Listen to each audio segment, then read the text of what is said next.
It started with one sentence. A sentence that detonated across Hollywood like a bomb under silk sheets. He's AF * king idiot. Those 5 words came not from some disgruntled extra, not from an anonymous source, not from some petty director with an axe to grind. No, they came from Dick Van Dyke, the man who danced with penguins, brought joy to generations, and had never, not once, been known for bitterness. Before we continue, please hit the like button, subscribe to the channel, and turn on the notification bell for updates. Until now, at 100 years old, the beloved TV icon, a man whose smile practically invented sunshine, sat down for what was expected to be a soft, reflective look back at his storied career. But the cameras hadn't even been rolling for 10 minutes when the storm broke loose. The name, Rob Reiner, came up, and Dick Van Dyke transformed. His eyes narrowed, his jaw clenched. And then, that line, delivered with venom he hadn't used in a century of interviews. He's AF * king idiot. But why? Why now? Why unleash decades of resentment, right when the Reiner family had just suffered its most horrific tragedy? Because make no mistake, this isn't just some Hollywood feud. This isn't another cranky celebrity moment. This is a multi-generational implosion, a legacy shattered, a murder scene with more questions than answers. And at the center of it all, the very man Dick Van Dyke just dismantled on camera. Rob Reiner, 78 years old, director, activist, comedy royalty, and now, dead, stabbed, alongside his wife, Michelle Singer Reiner. Their lifeless bodies found sprawled inside their $13.5 million Brentwood estate, discovered by their daughter Romy, blood still wet on the tiles. And the one arrested for their murder? Their son, Nick Reiner, 32 years old, troubled, brilliant, volatile, found just feet away, living in the estate's guest house. Calm, almost eerily so. Now imagine this. As crime scene investigators swarmed the property, as news helicopters hovered overhead, as Twitter exploded with grief, confusion, and conspiracy theories, Dick Van Dyke, the last man standing from a golden age of entertainment, chose that exact moment to tell the world what he really thought of Rob Reiner. Not only did he hate him, not only did he distrust him, he claimed he had tried to warn people about Rob for decades. So, you have to ask yourself, what did Dick Van Dyke know that the rest of the world didn't? Because when a 100-year-old legend drops an emotional time bomb like this, while a Hollywood dynasty literally crumbles, there's more than just bitterness in play. There's history, there's betrayal, and maybe there's guilt. The kind of guilt that festers for decades until it can no longer stay buried. Let's go back. Let's rewind the tapes, the ones the Reiners didn't want anyone to see. Let's revisit the interviews, the red carpets, the uncomfortable silences, and the smirks that said more than words ever could. Let's hear the whispers from insiders who've stayed silent until now. Because if there's one thing Dick Van Dyke made clear in that explosive interview, it's this. He doesn't care about protecting reputations anymore. The man is 100. He's outlived nearly everyone, and he's got nothing left to lose. And that, perhaps, is what makes this moment so chilling. He doesn't need to fabricate stories. He doesn't need attention. If anything, he's been too quiet over the years, too diplomatic, too graceful, which is why this outburst means something. It's not just a tantrum. It's a confession. It's a final reckoning with a man he says was never what the public believed. But here's where things really get strange. Because moments after Van Dyke's remarks made headlines, Romy Reiner, the daughter who found the bodies, made a statement to police.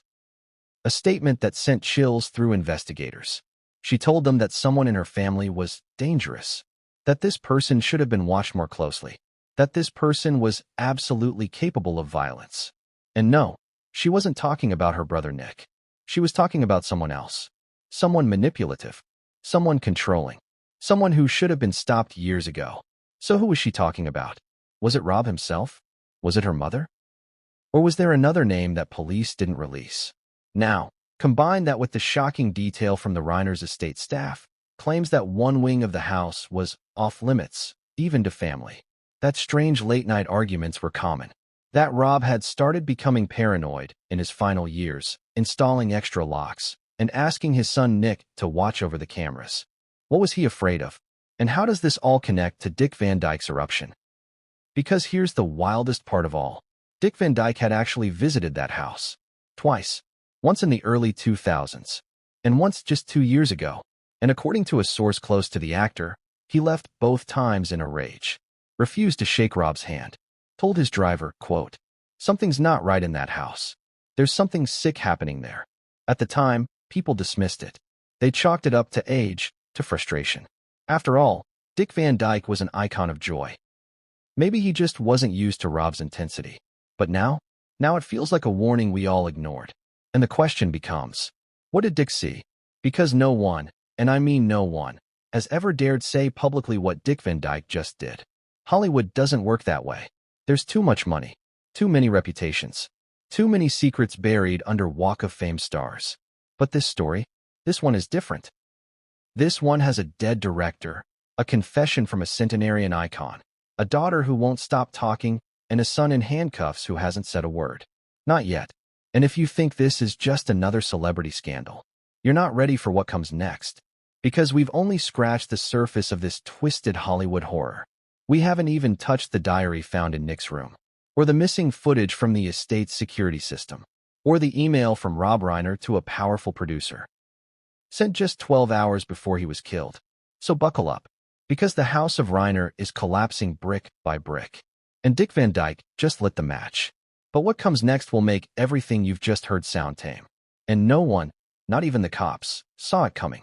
What happens when a man who's smiled through a century finally drops the mask? That's the question we're forced to ask as the footage begins. It's a sunny afternoon in Malibu. The waves are crashing. Seagulls scream above. The crew is setting up outside on a sleek wooden deck overlooking the ocean. And in the center of it all, in a bright blue sweater and crisp khakis, sits Dick Van Dyke. Cheerful, polite, joking with the camera guys. Exactly the way you'd expect him to be. For the first few minutes, it's everything fans could want. He's laughing about Mary Poppins, sharing anecdotes from the Dick Van Dyke Show, making light of turning 100. "I feel like a vintage car," he says, flashing that signature grin. Polished on the outside, rusted to hell under the hood. But then it happens. The moment. The shift. The interviewer, young, respectful, trying to seem casual, brings up a name. "So, you worked with Carl Reiner quite a bit. Did you ever cross paths with his son, Rob?" There's a pause. It's not even long. But something snaps in Dick's expression. His smile disappears like someone flipped a switch. His eyes narrow. He leans forward just a little. And then he says it. "Rob Reiner." "Yeah, I knew Rob. He's AF * king idiot." Boom. That's the quote that went viral. That's the moment TMZ clipped. The moment Twitter exploded. The moment Gen Z, many of whom barely knew who either man was, suddenly sat up and said, "Wait, what the hell did Dick Van Dyke just say?" But what happened next was even more unsettling. Because instead of laughing it off, instead of smoothing over the comment with a classic joke, Dick doubled down. "You want the truth?" he said. "I think he destroyed people. Quietly. And nobody ever called him on it." Now pause for a second. Ask yourself, why would a 100-year-old legend, adored by generations, suddenly go nuclear on another Hollywood icon? Why take that risk? Why now? What was really behind that glare? To understand it, we need to rewind. Not just to this interview, but to the decades of history between these two men. Because believe it or not, they go way back. The early years, two legacies collide. In the 1960s, Dick Van Dyke and Carl Reiner were inseparable. Not just collaborators, friends, creative soulmates. Reiner created the Dick Van Dyke Show. After all, he shaped Dick's career, protected him, believed in his charisma even when others didn't. Rob, back then, was just Carl's kid. A pudgy, awkward teenager tagging along to tapings, watching his dad direct, sitting quietly in the shadows. But according to Dick, even then, Rob was different. "I remember watching him in the corner," Dick told the interviewer. "He didn't smile. He didn't laugh. He didn't even clap when his own father crushed a scene. He was always watching, like he was calculating something." Was that an exaggeration? Maybe. But more than one person from those early days has since come forward saying they remember the same thing. One crew member, who asked to remain anonymous, described Rob as brilliant, but arrogant even as a kid. "He acted like we all worked for him," the source said. And this was before he ever touched a camera. When Rob eventually broke into the business, it wasn't just as a lucky Nepo baby. He was talented, no denying it. This is Spinal Tap, Stand By Me. When Harry met Sally, these weren't flukes. He had vision. But with that vision came an edge, a coldness, a pattern of burning bridges. And Dick Van Dyke? He says he saw that edge coming a mile away. The dinner party that went wrong. Flash forward to 1995. By now, Rob is a powerhouse director. Dick is semi-retired but still beloved. They're invited to a private industry dinner in Beverly Hills, one of those elite tables where jokes are currency and power is passed over wine glasses. According to someone who attended that night, it didn't go well. Dick made a joke about old-school sitcoms, the source said. Totally harmless. And Rob just snapped. He leaned in and said, "Guys like you are why this town still thinks slapstick is clever." It silenced the table. Dick Van Dyke, a man who had danced, quite literally, with cartoon penguins, reportedly just smiled. But later that night, he told a friend, "There's a sickness in him, something his father didn't catch in time." That comment would echo for decades. A hidden feud, and a chilling visit. But it wasn't until 2003 that things really turned dark. That year, Dick was invited to a private screening of one of Rob's political documentaries. The event was at the Reiners' home in Brentwood. Yes, that house. The same estate where Rob and Michelle were murdered years later. And according to Dick, the visit disturbed him. "He took me on a tour," Dick recounted in the interview. "Wanted to show off his wine cellar, his panic room, his collection of God knows what. I felt like I was in a bunker. The place reeked of fear." Now, was that paranoia? Or was Dick sensing something real? Because in that same interview, Dick dropped another bombshell. Rob said something weird that night. He said, "You know, sometimes you gotta cut out the rot to save the tree." I asked him what he meant. He said, "You'll understand someday." That quote hasn't been verified by anyone else. But it matches the tone of what others have hinted at. That Rob had grown increasingly obsessed with control, legacy, and family discipline in his later years. The breaking point. The final straw, according to Dick, came in 2016. Rob had been publicly attacking conservative politicians, a frequent voice on MSNBC, a darling of progressive media. But behind the scenes, Dick claims he was just as ruthless with people he disagreed with inside his own family. He was suffocating them, Dick said. Especially the boy. He meant Nick. And that's where Dick's voice cracked, just slightly. "I knew Nick as a kid," he said. "He was sweet, shy, but smart. And by the time I saw him again, it was like the light was gone from his eyes." This is when things get uncomfortable. Because what Dick implies next is that Rob may have been emotionally, or even psychologically, manipulating his son. He wanted to mold him into something, Dick said. But I think he crushed him instead. Now remember, this is before the murders, before the headlines, before Nick's mugshot plastered every screen in America. Dick said all this before the world knew what would unfold just months later. Which raises an unsettling possibility. Was Dick Van Dyke trying to warn us, in his own way? Was this interview a confession? A plea? A last-ditch attempt to stop something he feared was already in motion? Back to the interview. After that string of bombshells, the interviewer, clearly rattled, tried to pivot. Tried to steer the conversation back to safer ground. But Dick wasn't having it. He looked into the lens, voice steady, and said, "If something happens to that family, just know, it didn't come out of nowhere. We all saw it coming. We just chose to look away." That line never made it to the final cut. Producers later claimed it was off-topic and too speculative.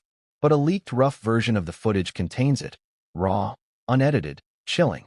And when that clip finally surfaced, it blew the entire narrative wide open. Because this wasn't just gossip. This was a warning. And in light of what happened at the Brentwood estate, the blood, the betrayal, the silence, it suddenly meant everything. But what came next would change everything, and no one saw it coming. How does a man go from Hollywood darling to whispered warnings and bloodstained tragedy? That's the uncomfortable question hanging over the legacy of Rob Reiner. A man who shaped a generation's idea of love and laughter on screen, and yet, according to more than one person close to him, inspired fear, silence, and fury behind closed doors. Because while the public saw the smiling face of Meathead from All in the Family, the heartfelt director behind Stand By Me, the romantic genius who gave us When Harry Met Sally, There was a different Rob. The one Dick Van Dyke called a F***king idiot. The one who allegedly screamed at his son during rehab visits. The one who, in his final days, told a friend, "I built an empire out of charm, and now it's choking me." Let's rewind. Because to understand how it all unraveled, we have to understand how it all began. The golden child of comedy royalty. Rob Reiner didn't grow up, he arrived. Born to Carl Reiner, a comedic titan, and Estelle Reiner, a singer and actress, Rob was raised in a house where punchlines were currency and dinner tables felt like writers' rooms. Guests included Mel Brooks, Sid Caesar, and Dick Van Dyke himself. To the outside world, it was a dream. But insiders say it was more like a laboratory of pressure. "You didn't laugh unless it was earned," said one family friend. "You didn't speak unless it was witty." Even the kids were expected to perform. Rob, struggling to stand out in his father's shadow, developed what one classmate called a defensive arrogance. He wasn't mean, at first, just sharp, controlled, calculated, a perfectionist. And by the time he landed the role of Michael Meathead Stivic on All in the Family in 1971, that perfectionism had evolved into something else. Control, obsession, a hunger to win. And when All in the Family exploded, so did Rob's ego. "He was brilliant," said a fellow cast member, "but he made it clear. If you weren't on his level intellectually, you didn't matter." The director who made the world fall in love. Now here's the contradiction. Because for all the darkness swirling behind the scenes, on screen, Rob was a master of the human condition. His films felt warm, honest, emotional. Stand By Me, a coming-of-age masterpiece. The Princess Bride, whimsical perfection. A Few Good Men, tight, suspenseful, unforgettable. He wasn't just talented. He was versatile. He could make you laugh, cry, and question the U.S. military, all before lunch. Critics called him the Spielberg of sincerity. Studios called him bankable gold. And fans, they adored him. But here's the twist. As his movies got more hopeful, his personal relationships grew colder. The whispers on set. Behind the camera, Reiner was a force. He ran tight ships, demanded excellence, demanded obedience. Multiple crew members across his films, from the 80s through the 2010s, have spoken, often anonymously, about the tension on set. "You were either in Rob's inner circle," one lighting technician said, "or you were disposable." Another said, "He didn't scream. Not like some directors. It was worse. He'd humiliate you with silence, with eye rolls, with a public compliment that was secretly a takedown." Example? During the filming of Misery, a young assistant brought Rob the wrong version of a storyboard. In front of the crew, Rob allegedly said, "Thank you for reminding me why internships shouldn't be paid." It got a laugh, but the assistant never came back. It was these kinds of passive-aggressive power plays that built Rob's reputation as difficult, a reputation hidden beneath layers of liberal activism and Hollywood respect. Because Rob didn't just make movies. He made alliances. The political power player. In the 2000s, Reiner transformed again, this time into a liberal warrior. He became a major donor to Democratic causes, regularly appeared on CNN and MSNBC, founded activist groups, battled California's Prop 8, railed against the Bush administration. To the public, he was a hero, an older white Hollywood man using his wealth and voice for progress. But to some in his orbit, this shift felt strategic. He needed a cause, said a former publicist. Because he was starting to lose creative traction, he wasn't getting the scripts he wanted. The industry was changing. So he reinvented himself as a political heavyweight. And with that reinvention came even more control. He allegedly pushed friends out of his life for voting the wrong way, berated a family friend for inviting a conservative to a dinner party, cut off funding to a nephew's film project after learning the script included anti-woke satire. It was his way or exile. Even his own family wasn't immune. The family man, with no room for chaos. From the outside, Rob and Michelle looked like the perfect pair. Married for decades. 2 successful careers. A tight-knit family. But cracks were forming, and deep ones. Those close to the Reiners claim Rob had become increasingly critical of his children, especially Nick. He couldn't understand Nick's pain, said someone close to the family. He saw addiction as weakness. Depression as laziness. He wanted Nick to man up. Nick, struggling with substance abuse, checked in and out of rehab throughout his 20s. At first, Rob supported him financially, but emotionally, not so much. He'd call him a loser, one friend recalled, to his face, at family dinners. And yet, despite that, Nick never cut ties. He stayed in the guest house, stayed near the father he never seemed to please. Why? Some say he was financially trapped. Others believe he was emotionally shackled, still hoping for approval. But one therapist who allegedly worked with Nick described the dynamic as classic narcissistic control. Nick lived in Rob's shadow, and Rob liked it that way. It was the only way he felt safe. The journal entries that surfaced after the murder. After the murder, police found a journal in Nick Reiner's room. Most entries were vague, erratic, stream of consciousness. But one, dated just weeks before the murders, stood out. It read, "He told me I'm nothing without his name. That I should be grateful to live under his roof. That I'm a broken reflection of what he built. But if I'm nothing, why does he keep me so close?" That chilling entry was just the beginning.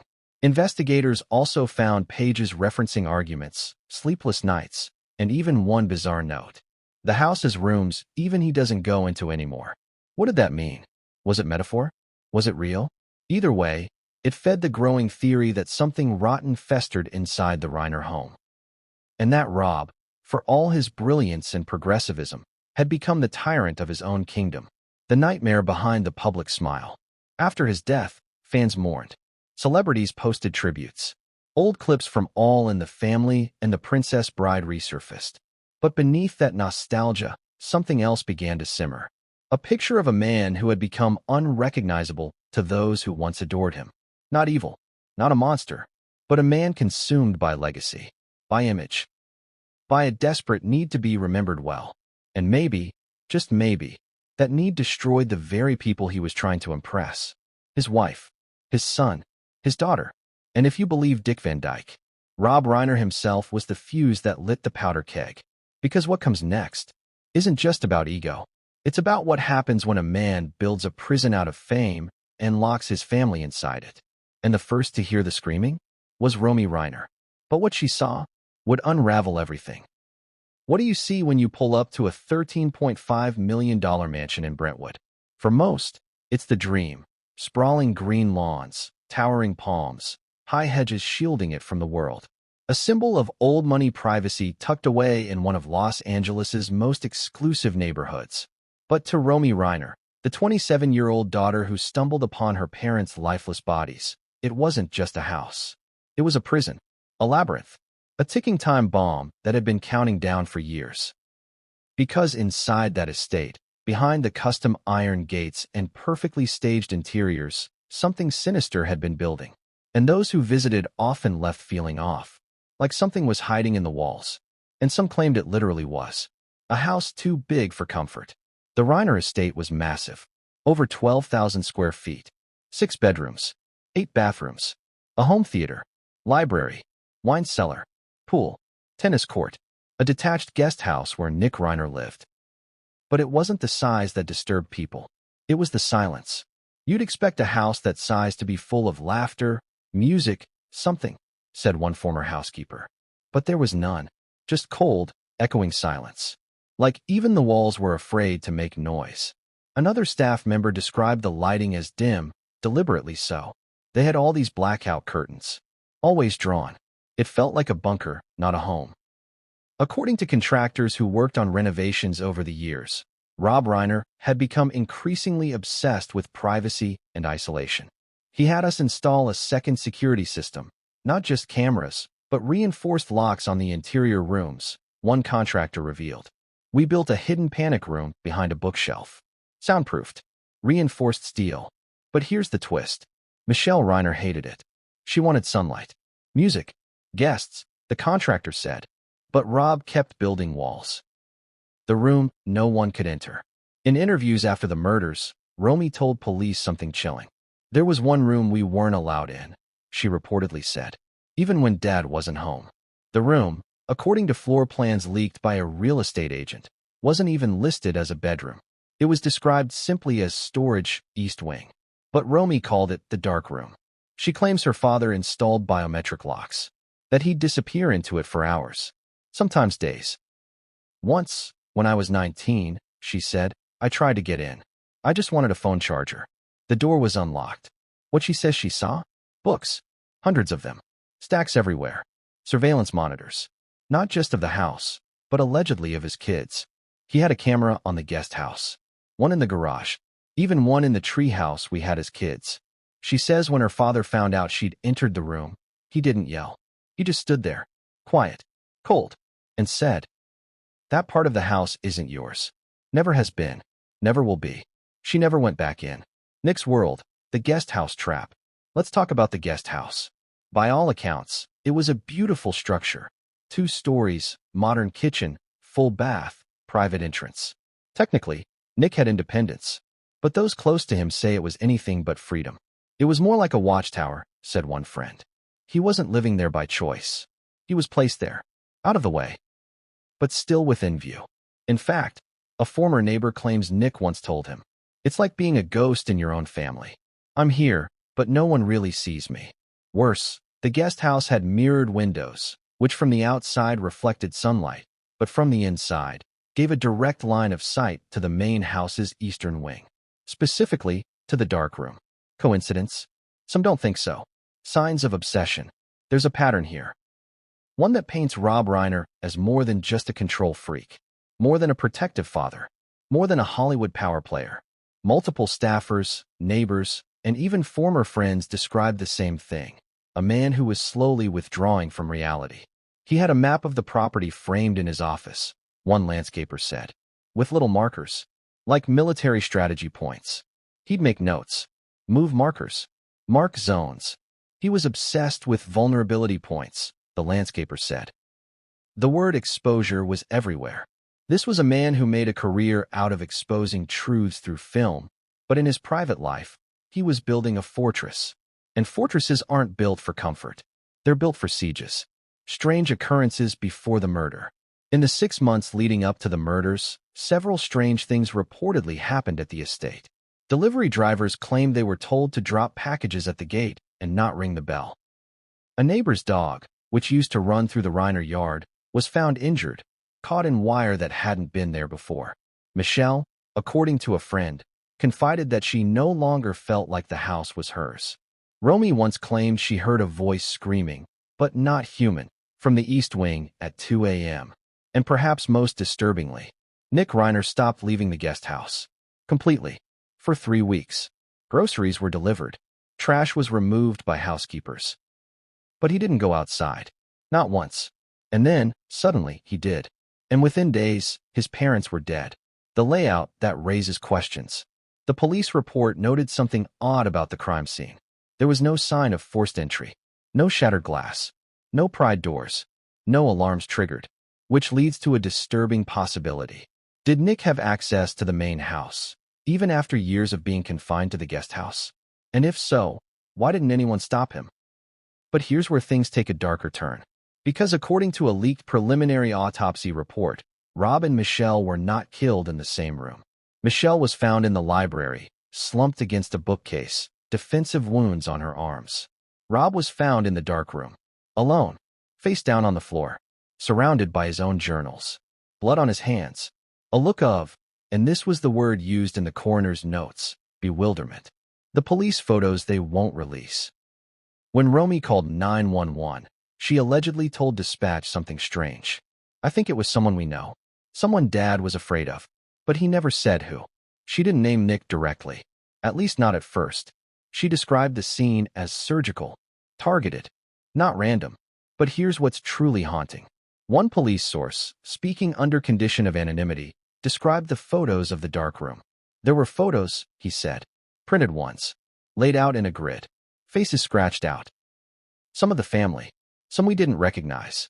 And in the center of the room, a tablet, still playing security footage. On a loop, the footage showed the library, where Michelle had died. Was Rob watching? Was he watching her die? Or was someone else watching him?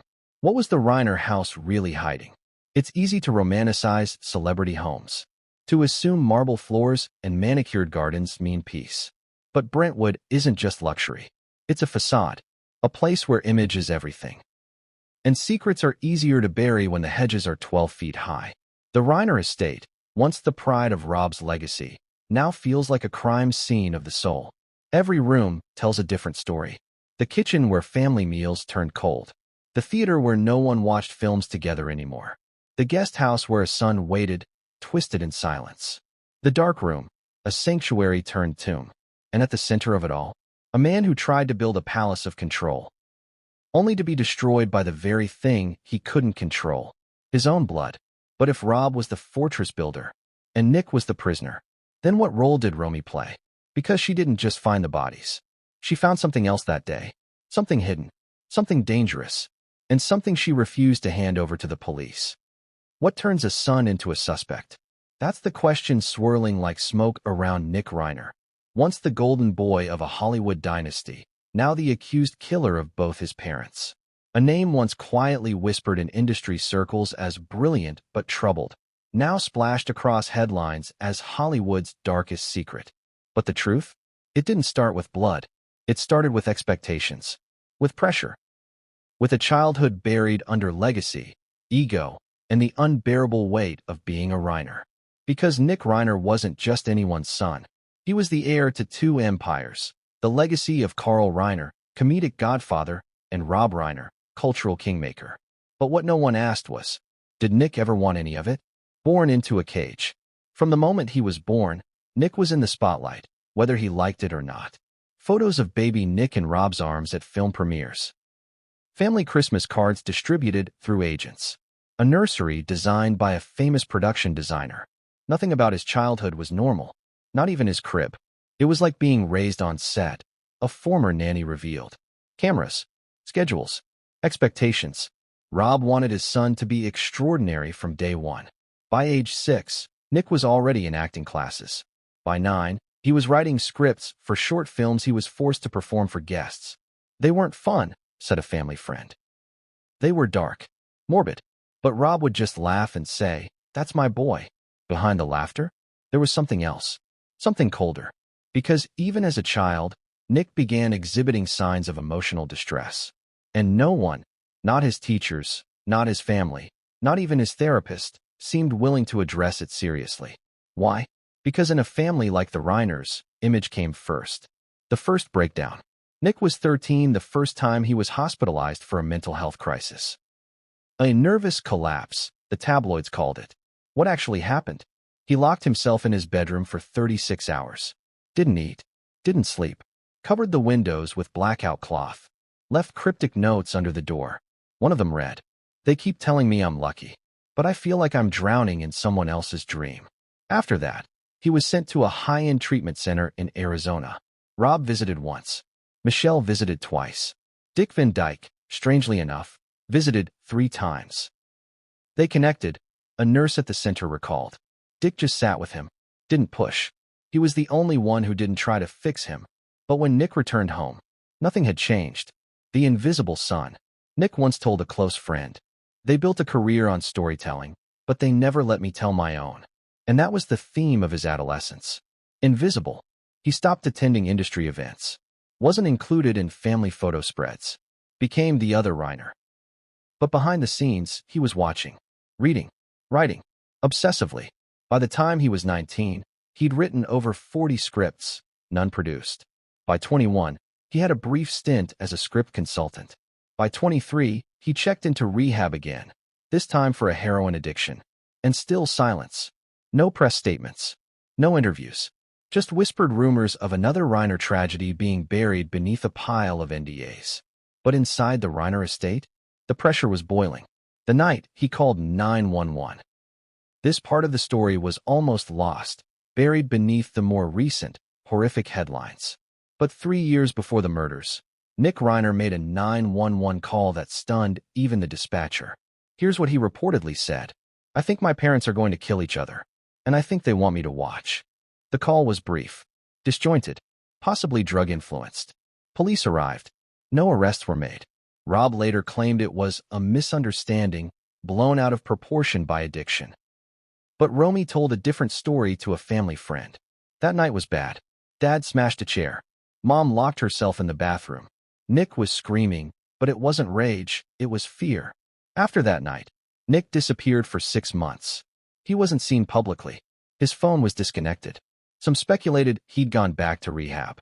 But the truth? He was living in the guest house, just feet from the main estate.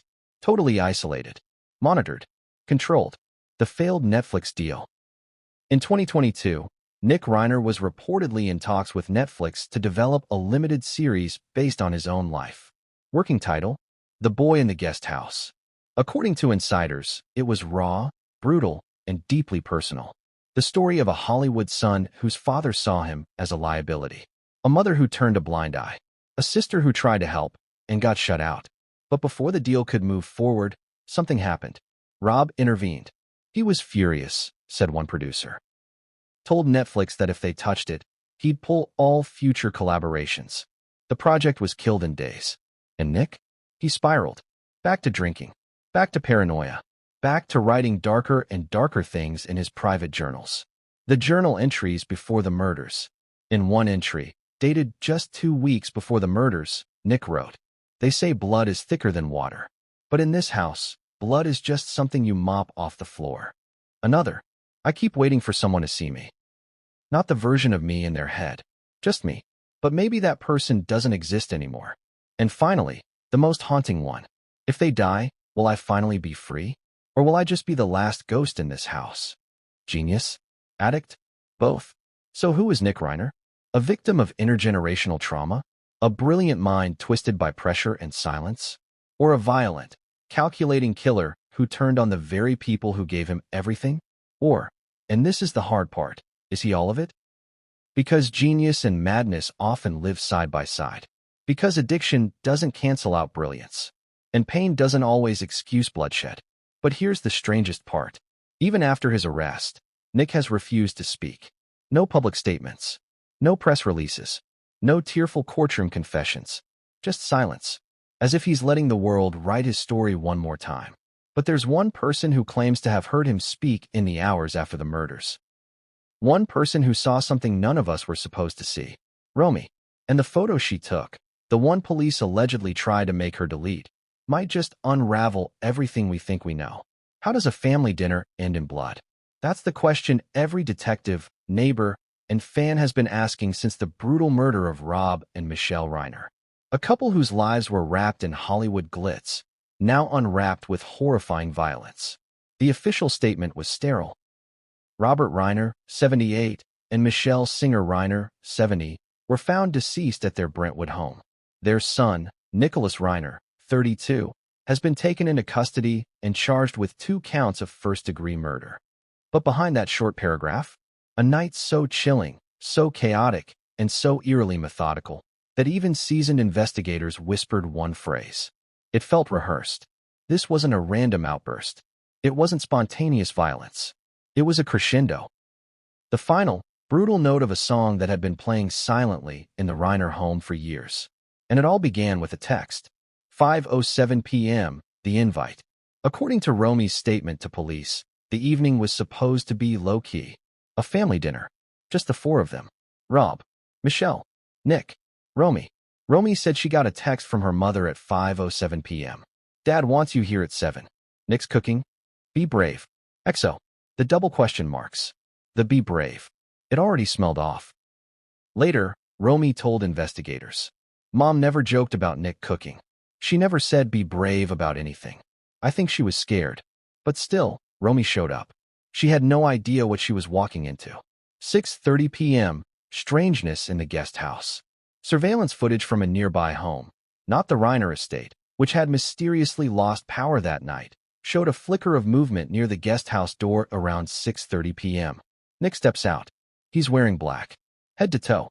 No shoes. He walks to the main house, carrying a small box.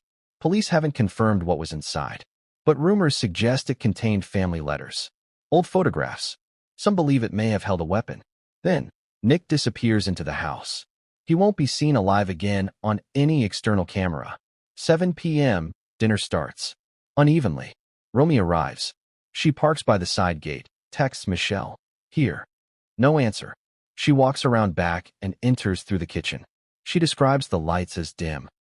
Like the power had only partially returned. Inside, she finds Nick at the stove, stirring something in a pot. Calm. Focused. Too calm. She says. He didn't look at me. Just said, "Glad you came. It's almost time." That phrase, almost time. Almost time for what? Romy claims she felt an immediate sense of wrongness. The house was too quiet. Her father wasn't in the living room, where he usually paced. Her mother wasn't setting the table. She asked Nick where they were. He replied, "She's in the library. He's in his room. It's better this way. It's more poetic." 7:12 p.m., the scream. It was one scream. One sharp, short cry. Romy ran down the hall toward the library, but Nick blocked her. He stood in the hallway, arms wide, smiling faintly. "Let them finish," he whispered. "They were always at war. I just called for a ceasefire." Romy shoved past him and burst into the library. She found her mother collapsed against the bookshelves, bleeding, gasping, trying to speak. But couldn't. Michelle's final moments. A single tear running down her cheek. She looked directly at Romy. And then she stopped breathing. Romy screamed again. Nick didn't move. 7:17 p.m., the second body. According to the police report, Romy then fled the library, dialing 911. But before she could make it outside, she turned toward the east wing, toward the infamous dark room. Why? Because the door was open, wider than it had ever been. Light spilling out. A sound. Soft, static, whispering like a broken speaker, drifting from inside. She stepped closer. Inside, she saw Rob Reiner's body, face down, blood pooling under his chest. Beside him, torn journal pages. Surveillance monitors still glowing. A tablet, glitching. And the smell, she later told police, was metallic and sickening. Like the air didn't want to be breathed. She backed away. And then she took a photo. Not of her father. Of the monitors. Because on those monitors, allegedly, were still frames. Paused footage. Of Michelle. In the library. Facing the camera. Eyes wide. As if she'd seen someone she didn't expect to see. 7:20 p.m., the 911 call. Romy finally escaped the house and made the call that would launch a national media storm. Her words to the dispatcher were fractured. "My parents are. I think they're dead. I don't know. My brother. Nick, he's not okay. He was too calm. He planned something. I don't think he was alone. Wait. Back up. Not alone." That part of her call stunned investigators. Because every official report, every media narrative, points to Nick Reiner as acting alone. But Romy never wavered. She insisted Nick was being influenced, that there were voices involved, that someone had been feeding him ideas. And she claimed her father knew it was coming.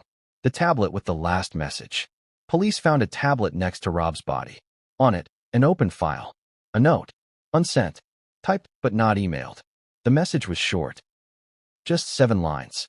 "If this happens, blame me. I let it fester. I protected the wrong one. I made the silence. I taught them not to scream. I watched the seeds rot and called it order. This was always going to end in blood. I just hoped I'd be the only one to bleed."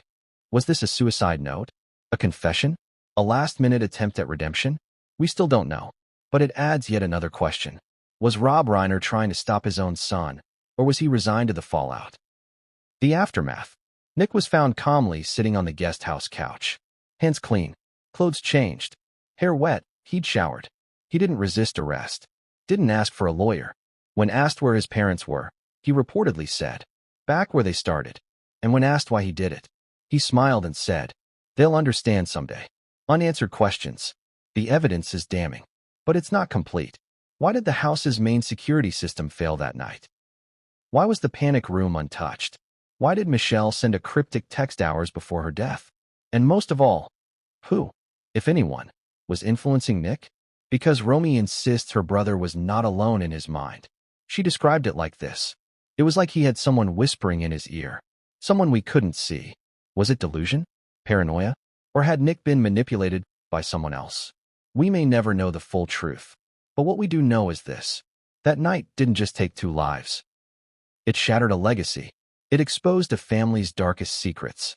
And it left behind one witness, holding the only photo that might explain everything. And Romy? She still hasn't released it. Because she claims what's in that image could burn down more than just a family. What if the quietest voice held the loudest truth? That's the question circling around Romy Reiner, the only living member of the Reiner household, and the one person who witnessed everything unfold from within. Not just the crime, but the family's collapse, the decades of silence, and the dark rituals of control that defined life inside the Brentwood mansion. And until now, she's been invisible. Not to the cameras, necessarily. She's been in photos, on social media, a few interviews here and there.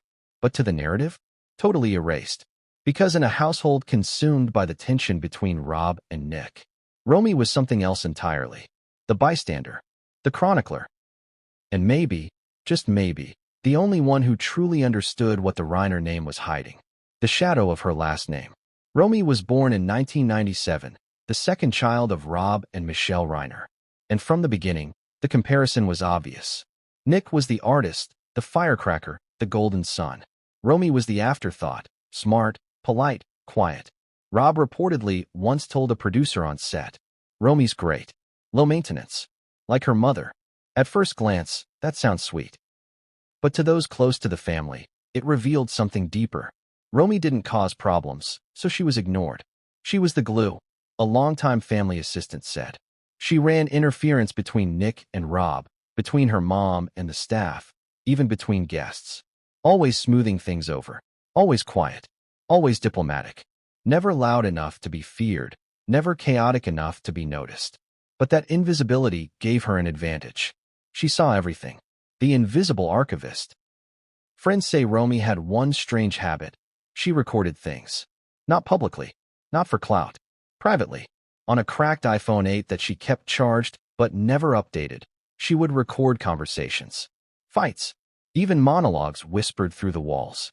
She told me once that no one would believe her if she didn't keep evidence, said one former classmate.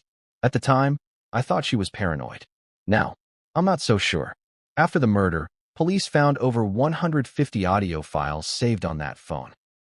One was labeled, "Dad loses it. Nick locked out again." Another, "Mom cries in guest bath, July." But there was one file, one that has not been made public, simply titled, "The Deal." What was the deal? What was so important, so secretive, that Romy chose to archive it in plain text? Only she knows. And so far, she's refused to hand it over. The girl who saw it coming. In the days leading up to the murders, Romy had been trying to get out. She'd applied for graduate school. Across the country. She'd spoken to a realtor about apartments in New York. She'd even packed boxes, quietly, in the night, while her parents slept. But every time she tried to move forward, something pulled her back. Nick was unraveling, she told investigators. He was talking to himself, writing notes on mirrors, sleeping with a knife under his pillow. She brought it up to her father. According to Romy, Rob simply replied, "He's always been dramatic. He'll grow out of it." But Romy didn't agree. She told her mother, "Something's coming. I can feel it." And Michelle, always the peacekeeper, always the fixer, just hugged her daughter and said, "Then let's try to keep everyone calm until it passes." It never passed. The moment she took the photo. You remember this part from Chapter 5. Romy, stumbling into the dark room, seeing her father's body. But what we didn't fully explore, the moment she snapped a photo. Now, you might ask, why would someone do that? Why would a daughter, trembling and in shock, take out her phone and take a picture? Because Romy had been preparing for this for years. She had watched too many things disappear. Too many truths rewritten by her father's press team. Too many incidents covered up. So when she saw the monitors, saw the footage still playing, she acted on instinct. She took the photo. And according to a source close to the case, that image contains something disturbing. Not gore, not blood, but a reflection. A human figure, not Rob, not Michelle, not Nick, standing in the background of the paused footage. Their face blurred, their body barely visible. But they're there. And Romy has refused to explain who it is. Her police interviews, and the things she left out. Romy gave 2 interviews to police. In the first, she was calm, composed, clinical. She described the events with astonishing clarity. But in the second interview, something changed. She became more guarded. Less willing to share specifics. When asked directly about the photo, she said, "It's not time yet." When asked if she believed Nick acted alone, she replied, "That depends on your definition of alone." And when they asked if she felt safe, she paused, then whispered, "Not really." What is she hiding? This is where theories explode. Some believe Romy knows who manipulated Nick, possibly a family therapist, a mentor, or even an unknown sibling. Others believe she herself may have been involved, a long-suffering daughter pushed too far. But most agree on this. Romy knows more than she's saying. And if the rumors about the image are true, the image that allegedly shows a shadowy figure in the murder footage, then the story isn't over. Because if Nick wasn't acting alone, then who else was in that house? The strange man at the funeral. A week after the murder, the family held a private memorial service. Few attended. Paparazzi were kept far away. But according to two guests, a man appeared near the back. Late 30s. Tall. Dressed in black. Not family. Not press. Not staff. He never signed the guest book. He never approached anyone. He just watched Romy from a distance. One guest asked who he was. Romy allegedly turned pale and said, "That's not possible. He's dead." And then, the man vanished. Some believe this is a delusion. Grief. Confusion. Others say it connects directly to Romy's private journals, where she writes about a lost brother. No birth certificate. No official record. Just whispers. The lost brother theory. There is a theory, so far unconfirmed, that Rob and Michelle had a third child. A stillborn. Or adopted. Or secret. According to some, Romy wrote poems in college referencing 3 children /born of silence /1 erased before the ink dried. In one journal entry, she wrote, "I remember hearing him cry, but no one ever said his name." Is this fantasy? A metaphor? Or is there something far more haunting beneath the Reiner family history? If Romy's silence is protection, what exactly is she protecting us from? The evidence in her hands. So far, Romy has refused to release the photo publicly, to hand over certain journal pages, to reveal the full contents of the audio file titled The Deal. Why? She says she's waiting for the right moment. Some call that selfish. Others call it strategy. But the truth is, Romy is the only person left alive who has seen every side of this family. The public Rob, the violent Nick, the grieving Michelle, and whoever, or whatever, that image on the monitor might be. And here's the real kicker. Romy recently hired a lawyer. Not for defense. Not for privacy. For a production deal. She's shopping the story. Netflix. Hulu. Apple. Even HBO. The working title? Inheritance. What's coming next? We don't know when Romy will release the photo. We don't know what the Deal audio file contains. We don't know who that figure in the footage was. But one thing is certain. Romy isn't done talking. She's just getting started. And the next time she speaks, it might not be to the police. It might not be to the press. It might be on a screen near you. And when that happens, everything we thought we knew about the Reiner murders could shatter. What would drive a man to murder the only 2 people who raised him? In Nick Reiner's case, it may not have been rage. It may not have been hatred. It might have been something more chilling. Obedience. Because when detectives raided the guest house where Nick had lived in the shadow of his parents' mansion for years, they didn't just find a crime scene. They found a diary. A black leather-bound journal. Worn at the edges. Pages curled like they'd been thumbed through hundreds of times. But this wasn't a diary filled with doodles or rants. It read like a manifesto. A story. A countdown. And right in the center of it all was something called The Deal. A pact. Between whom? That's where the story takes a disturbing turn. The discovery of the diary. During the search of the guest house after the murders, officers found Nick's room eerily clean. No signs of a struggle. No blood. No discarded clothes or weapons. But there, resting neatly on the center of his desk, was the journal. Its cover was marked only with a single date. October 10th, 10. Why that date? Police still don't know.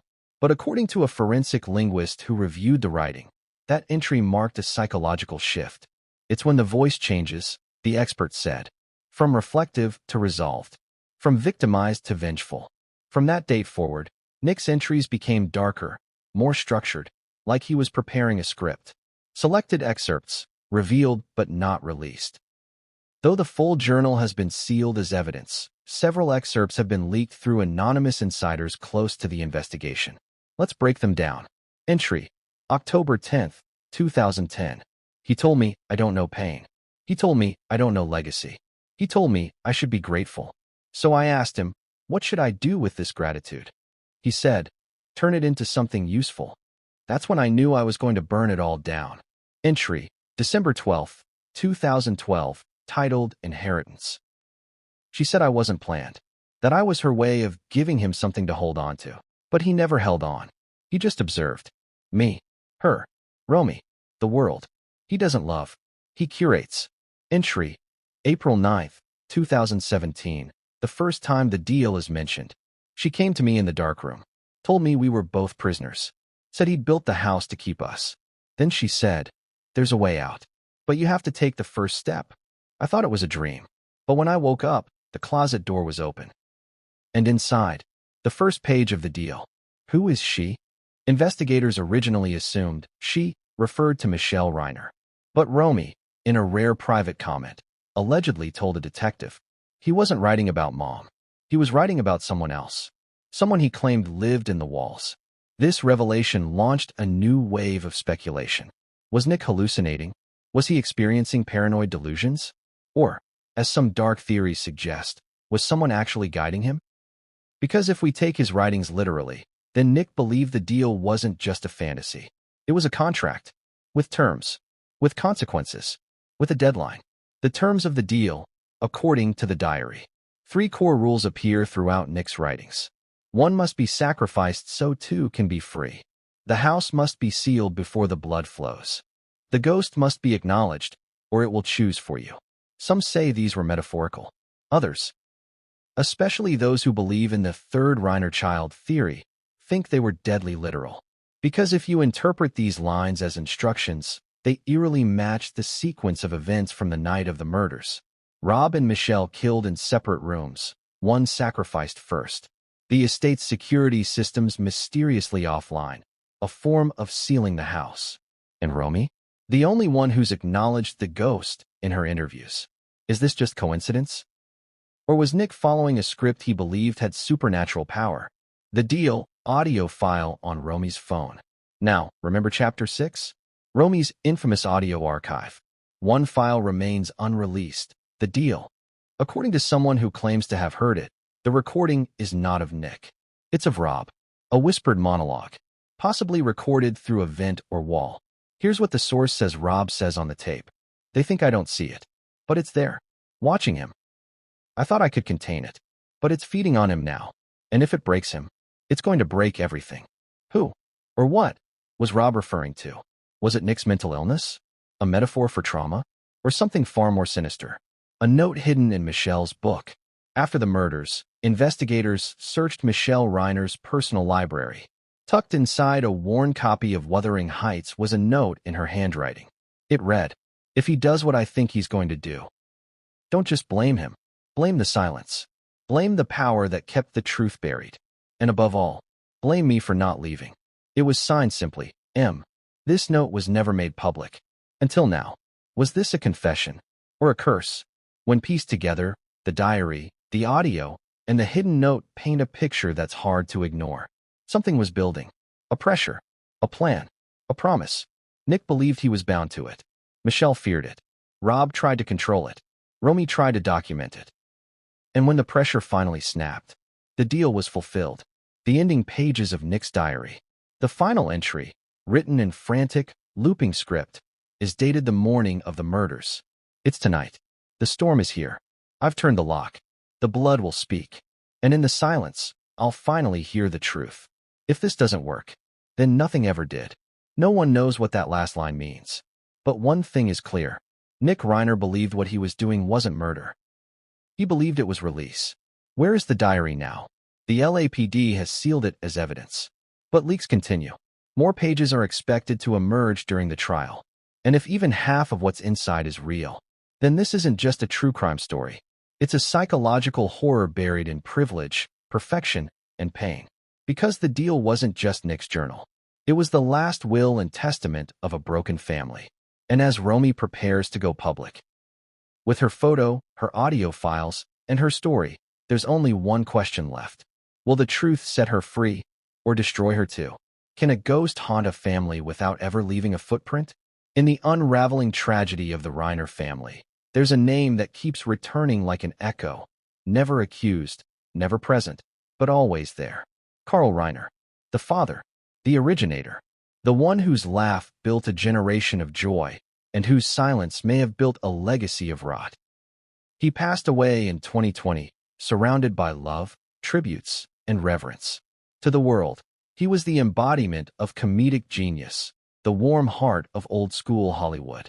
The man who created the Dick Van Dyke Show, wrote with Mel Brooks, and symbolized everything good about entertainment. But to those within the Reiner family, he was something else entirely. Not a monster, not a villain, but a myth. And myths can be more dangerous than men. The weight of a name. Before Nick Reiner was born, before Rob made When Harry Met Sally, before Romy kept whispered recordings hidden in cracked iPhones, there was Carl. Towering, commanding, and most importantly, unquestioned. He didn't yell, said a former family friend. He didn't have to. You wanted to impress Carl. You needed him to smile at you. And when he didn't, it felt like dying. Rob, from the moment he could talk, was molded in his father's image. The same dry wit, the same command of a room, but also the same inability to handle chaos. And according to those close to both men, it was Carl's silence about dysfunction that set the tone for the next 2 generations. He believed in containment, one biographer said. Everything inside the family stayed inside. He didn't believe in therapy, didn't believe in mess. The final conversation, what Dick Van Dyke heard.